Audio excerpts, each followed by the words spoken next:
Naalimpungatan si Dylan Eros dahil sa walang tigil ng iyak ng bata. Pupungay-pungay pa ang mga mata niya nang maalala niyang katabilang pa lang niya sa kama si Baby Eos.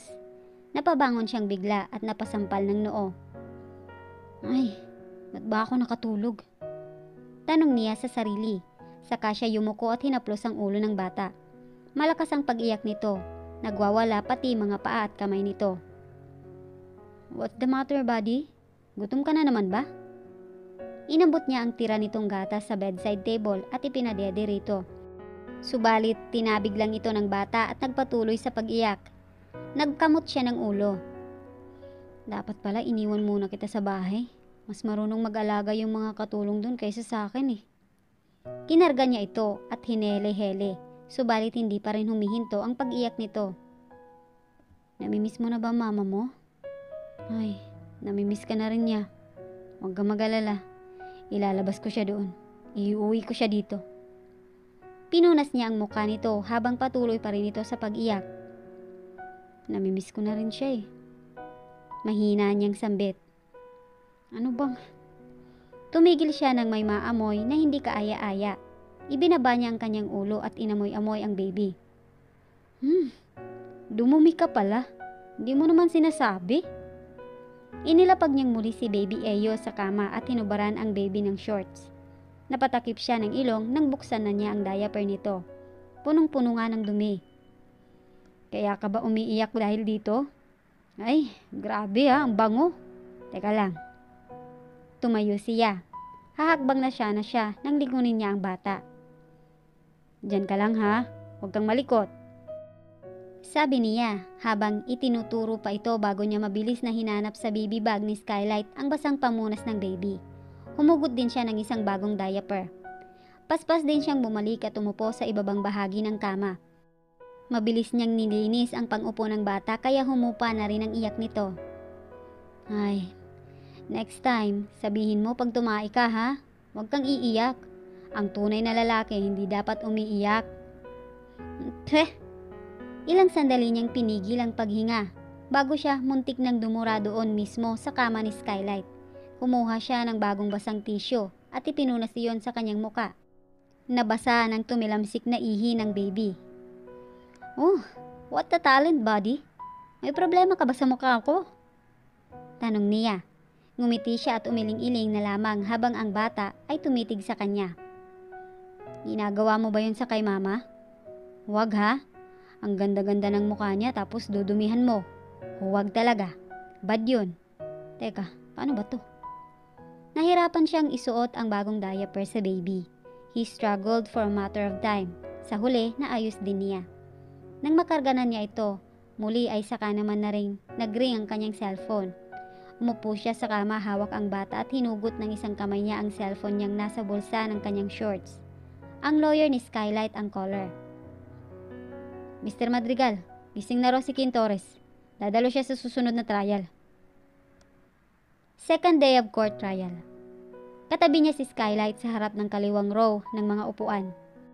Tahimik ito at kalmado kung titingnan. Hangang-hanga nga siya dahil kaya nitong kontrolin o itago ang mga nararamdaman nito. Kanina bago sila pumasok sa courtroom, kinumusta nito si Baby Eos. Ganun lang kasimple. Wala itong sinabi na namimiss na niya ang bata o ano paman.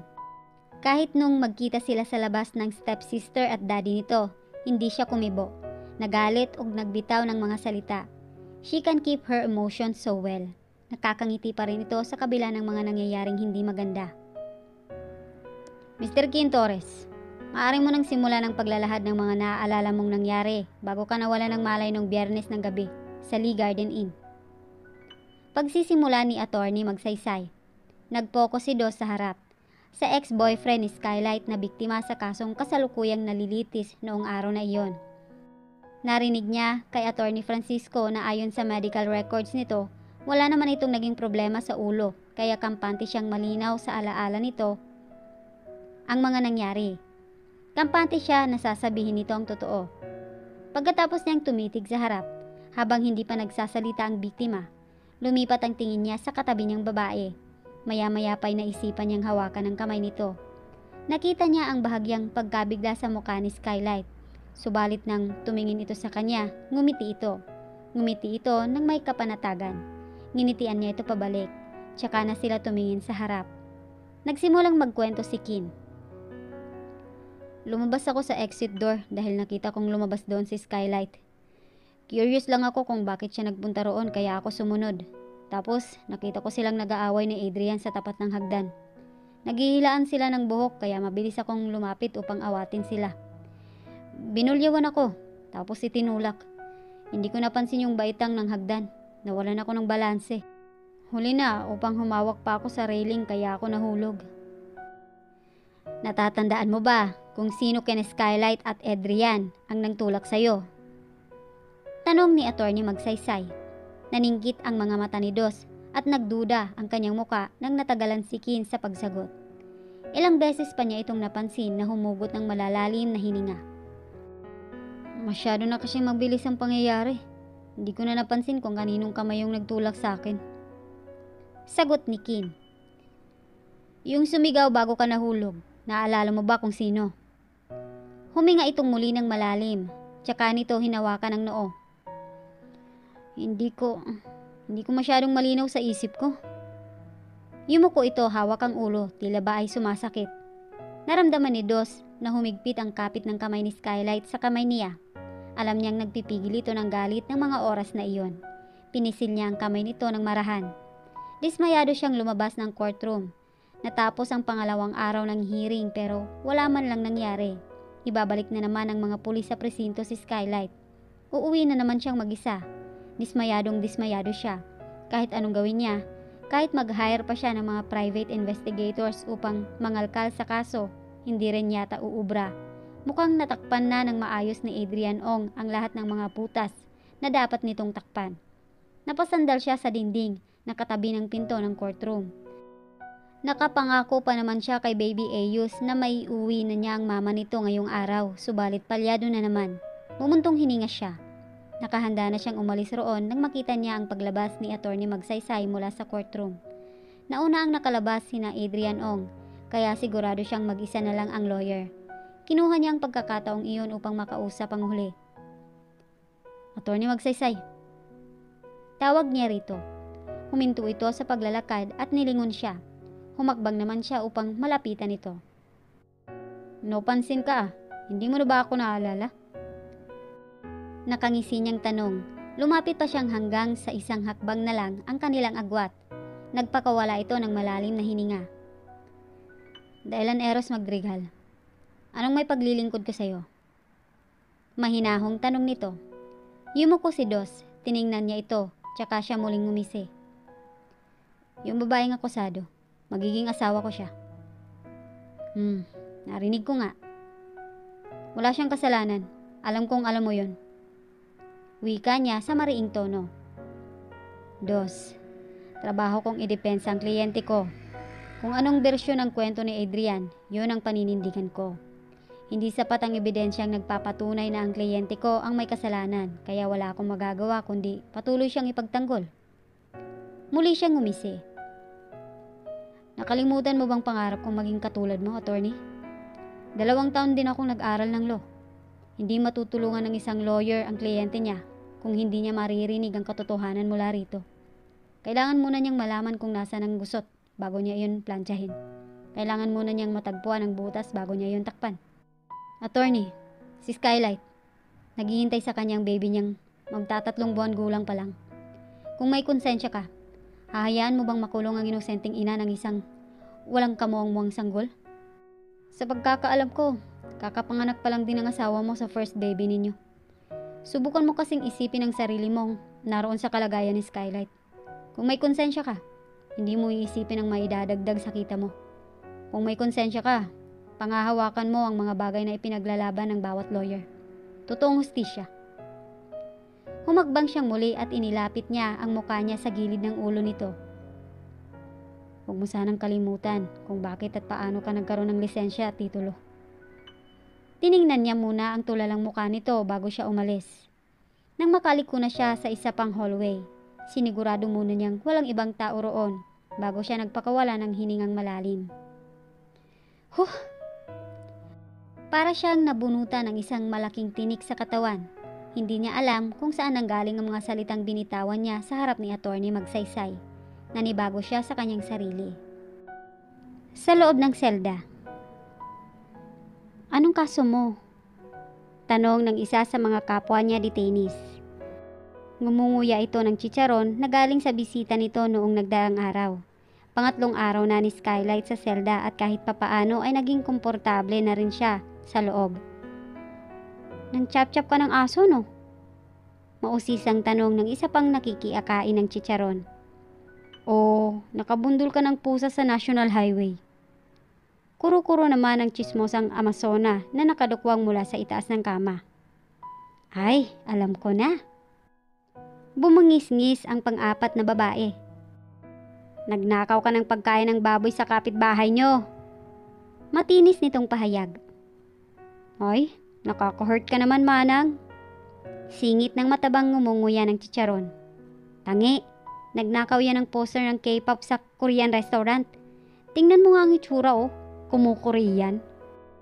Nagpagluta drip ka pa para ma-achieve mo ang kaputian ng K-pop idol mo, no? Pustahan tayo. Maangas namang paratang ng huling babae. Well, ngumiti lang siya ng pilit. Hindi kasi niya gets ang sinasabi ng mga ito dahil puro mga walang kwentang haka-haka. Noon lang siya nakapag-usap sa mga ito mula nang maipasok siya roon. Hindi dahil sa nag-iinarte siya o takot sa mga inmates. Noong araw na iyon lang talaga siya nagkaroon ng mood para makipaghalubilo sa mga ito. Yun nga lang, napagtanto niyang mahirap pala. Naisip niyang kaya siguro wala siyang kaibigan dahil hindi siya marunong sumakay sa mga pangkalog na usapan. Kay Dylan Eros lang talaga siya nakakapag-adjust. Skylight Ong, may gustong kumausap sa'yo. Tumingin siya sa labas kung saan nakatayo ang babaeng jail guard. Kasalukuyan siyang nakaupo sa ibabang katre ng double-deck bed at kaharap ang kasama niyang mga babaeng detainees.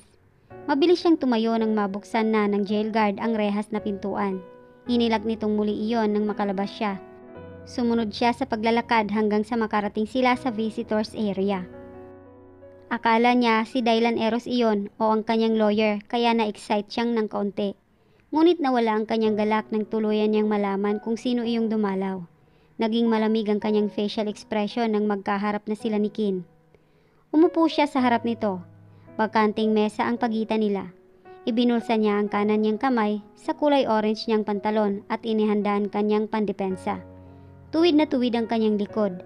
Ang mga mata niya ay walang anumang emosyon at nakataas ang kanyang muka. Di nagtagal ay pinatong na rin niya ang kanyang mga kamay sa table. I thought you're still recovering. What made you come here? Tanong niya sa lalaki. Walang pagkabigla o pagtataka sa kanyang tono. Wala ring pag-aalala at mas lalong walang pait o galit. Ang meron lang ay nagyayelong lamig. Huminga ng malalim ang kaharap niya at matuwid ding umupo.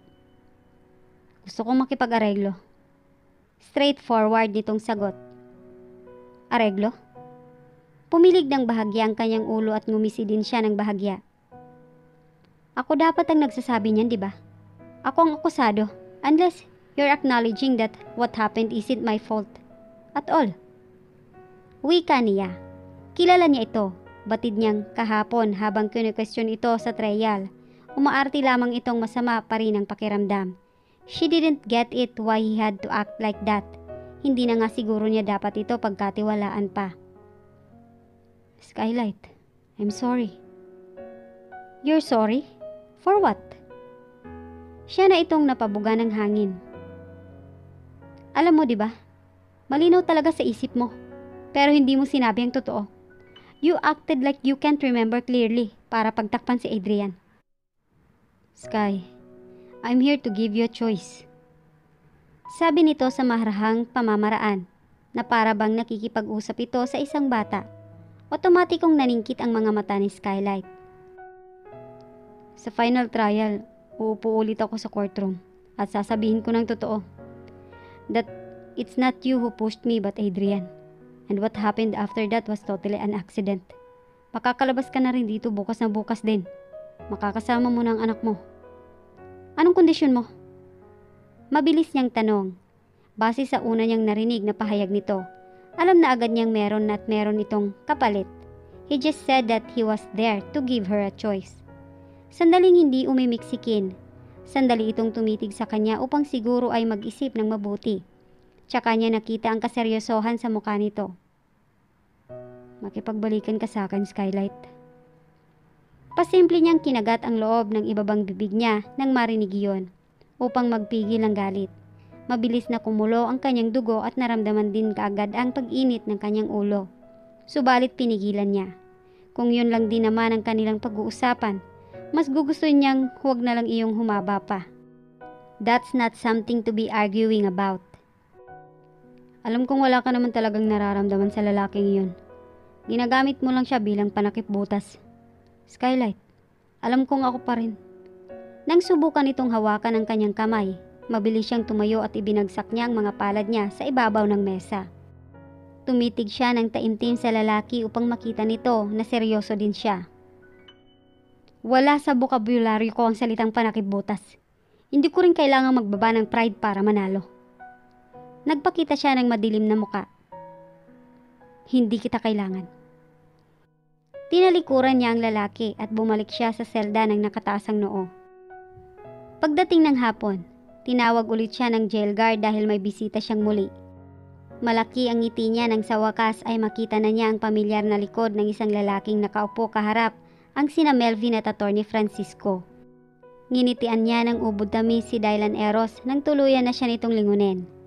Umupo siya sa tabi ng lalaking natameme. Kaninang umaga ko pa kayo hinihintay. Sabi niya sa tatlo. Isa-isa niyang tiningnan ang mga ito na mayroon pa ring ngiti sa labi. May mga inayos pa kami, madam. Formal na sagot ni Melvin. Nag-usap din kami ni Atty. Magsaysay. Sabi naman ni Atty. Francisco. Lumipat ang tingin niya kay Dos. Medyo nagtaka siya nang mapansing nakatitig lang ito sa kanya. Ngunit ngumiti na lang din siya ulit. Mukha naman itong nalimpungatan.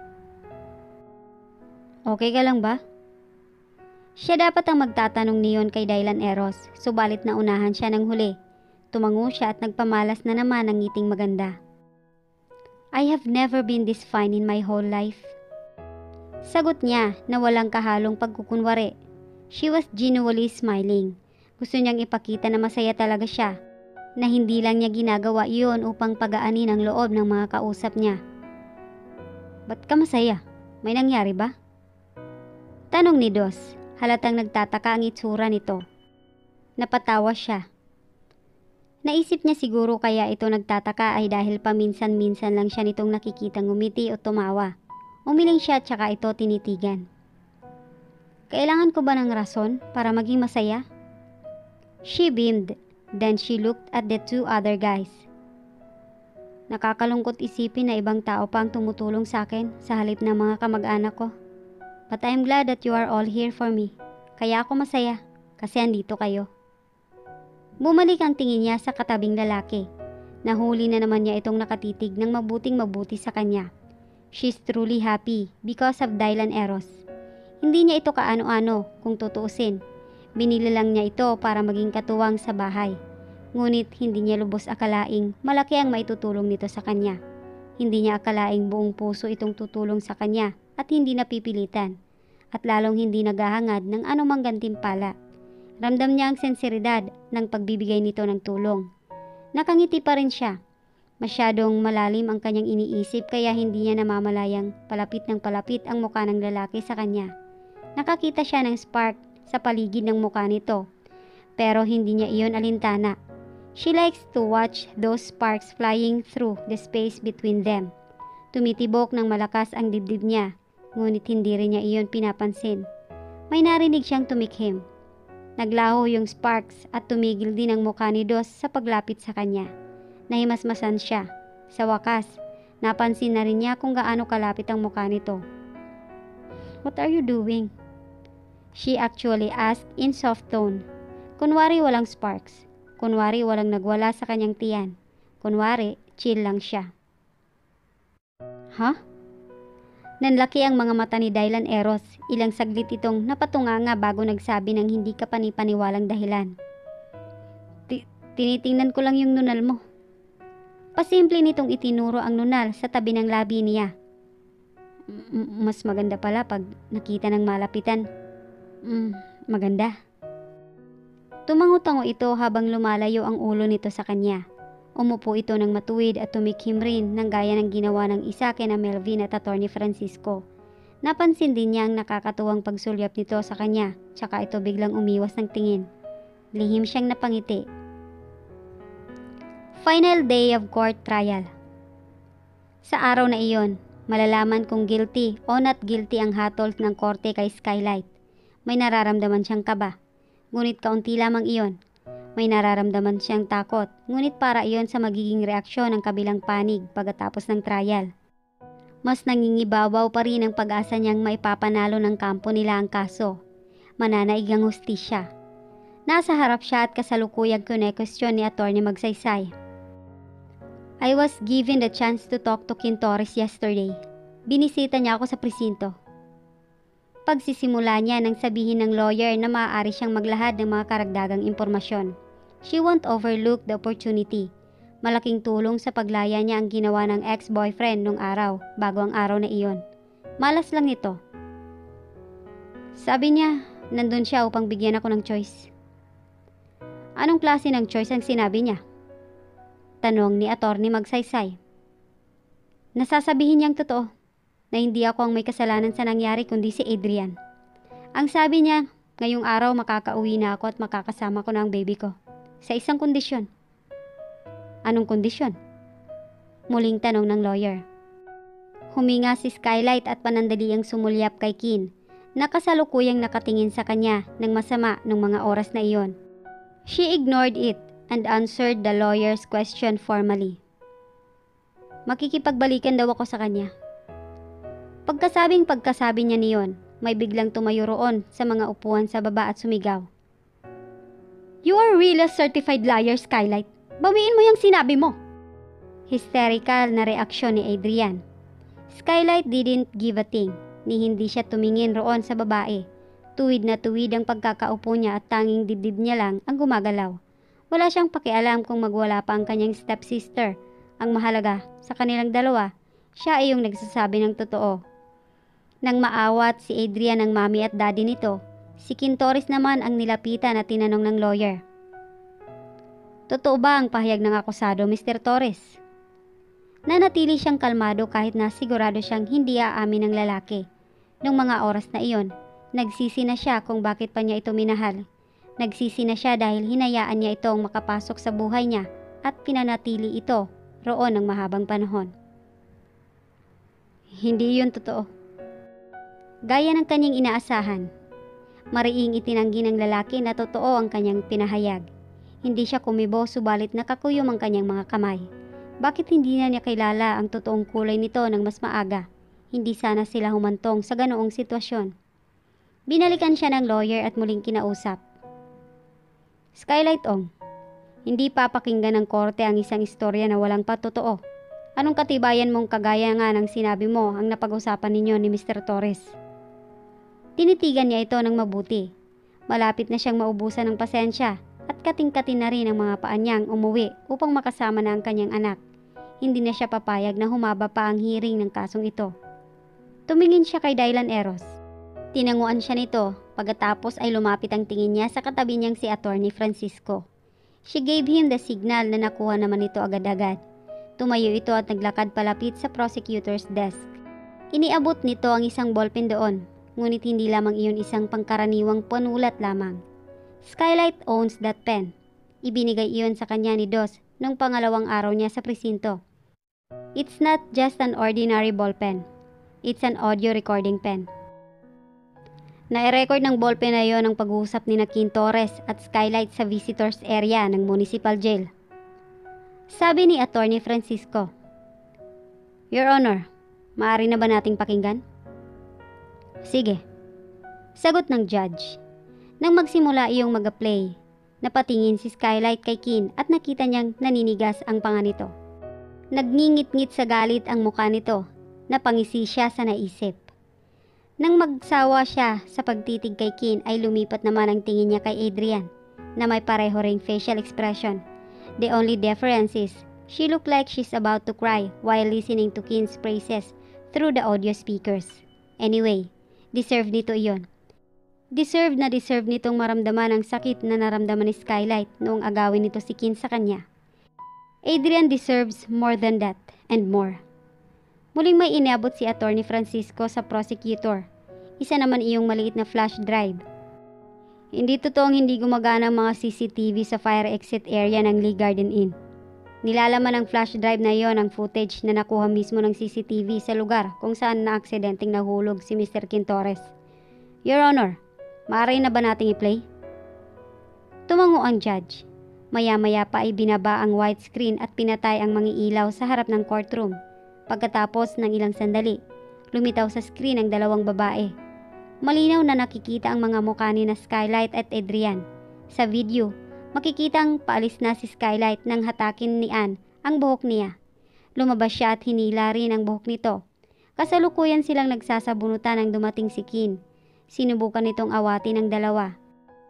Tsaka ipinos ang video kung saan nakaunat ang kamay ni Adrian at nakadikit iyon sa dibdib ni Kin. Iplinay nila muling iyon at nasaksihan ng lahat kung paano nahulog ang biktima.